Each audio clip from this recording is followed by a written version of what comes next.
Now we welcome back to the show Martin Edwards. He's with Seton Hall University and is an expert in international relations. He's now here to talk about the World Bank. Good to have you here. Thanks. Good morning. And you know, the World Bank is getting a lot of attention because a new leader, a new head is set to be chosen by President Barack Obama. But a lot of people, let's step back, explain what exactly the World Bank does. Oh, sure. Absolutely. The World Bank basically makes low interest loans and grants to developing countries to help them with infrastructure, to help them, sort of electrify the country, and basically to help them develop. All right, so let's talk a little bit about traditionally, an American has headed up the World Bank, and the IMF has been headed up by a European, but that could be changing if I'm to believe what I'm reading. Yeah, this is a sort of a gentleman's agreement that was always present since the creation of these institutions. And as the global powers have shifted, there's been greater pressure to sort of unravel this gentleman's agreement. When was that? Oh, pardon me, Brian. What goes into the president's choice as to who he selects? This is really tricky because it's like picking any CEO.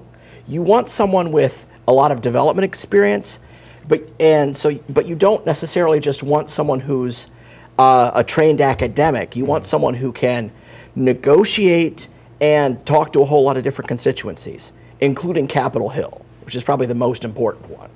All right, can you talk about the implications? Let's say if there's a non-American, because there's talk of these emerging economies and perhaps someone from one of these other countries could be or should be picked, and the G20 has even endorsed some changes on the selection process. Yeah, absolutely.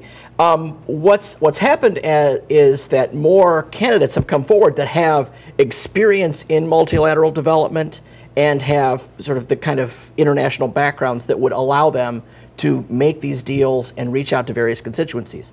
And so the two folks that are being named as nominees that are non-Americans are Jose Antonio Campo, who was the former, worked for the Secretary General in the UN, and the other nominee is a woman named Ngozi, I always trip up on her name. Right. Ngozi Okonjo-Iweala, who is the present finance minister of Nigeria and also worked in the bank as well. So these folks have insider knowledge, as well as a whole lot of expertise coming from the developing world. I want to get back to what they do. We talked about making the microloans.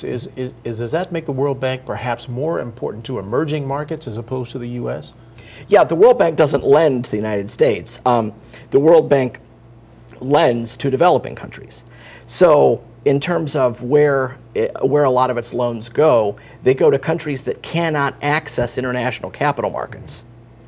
So who funds the World Bank? Does the United States fund them? Are we backers, guarantees? Everybody kicks in something to the bank. And sort of the rationale for this gentleman's agreement was that the U.S. was kicking in the most, so we should have sort of disproportionate control over the agenda. So how far does this gentleman, you referred to the gentleman's agreement, how far does this go back? 1944. 1940, and how likely do you think it is to change? You mentioned some of the other potential nominees from outside the U.S. Any idea who might be from the U.S.?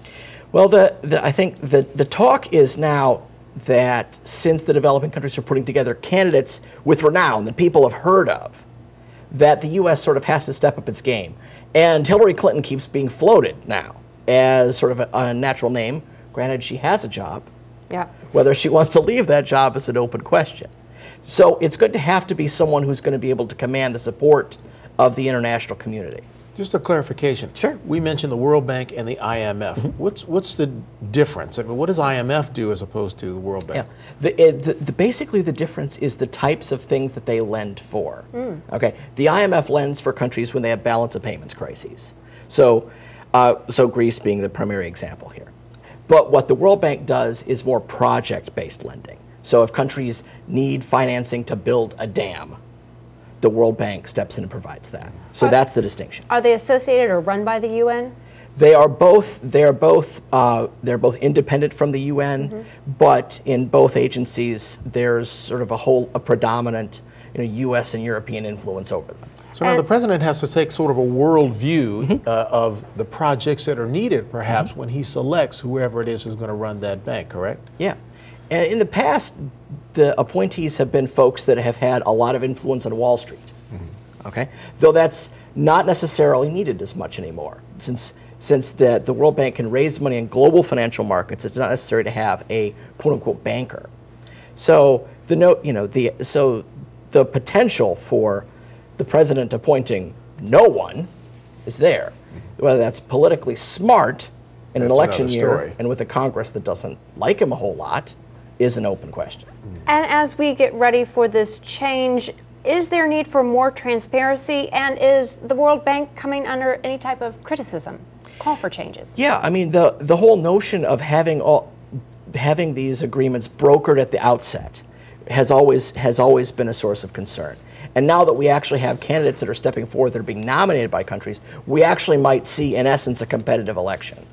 And to the extent that we actually get people talking about how they see the bank moving forward, then that's a very good thing. All right, Martin Edwards, we thank you so much for taking the time to talk to us and You're explain very welcome. a complicated issue. Thank you so much. You're welcome.